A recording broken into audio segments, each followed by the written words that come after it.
Hello, আসসালামু আলাইকুম। আমার কলিজার ভাই বোনেরা সকলে কেমন আছেন? আলহামদুলিল্লাহ ভালো আছি।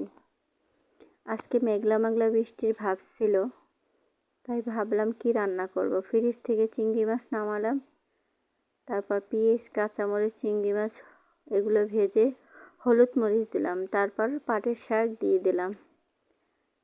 পাটের শাকটা দিয়ে কিছুক্ষণ ঢেকে রাখলাম। ঢেকে যখন পাটের শাকটা মজে গেছে, তারপর হালকা একটু পানি দিলাম। যখন পাটের শাক ধুইলাম, ধুলাই করলাম, কাটলাম, ওইটা আপনার সাথে শেয়ার করে নেই। যাই হোক, এরকম করে কষিয়ে পাটের শাক রান্না করে খেয়ে দেখবেন, ভালো লাগবে। যারা আমার ইউটিউব চ্যানেল থেকে দেখবেন, আমার কলিজার ভাই বোনেরা সকলে সাবস্ক্রাইব করে পাশে থাকবেন। যারা ফেসবুক থেকে দেখবেন, তারা ফলো দিয়ে পাশে থাকবেন। সকলে ভালো থাকেন, সুস্থ থাকেন। দোয়া রইল সকলের জন্য।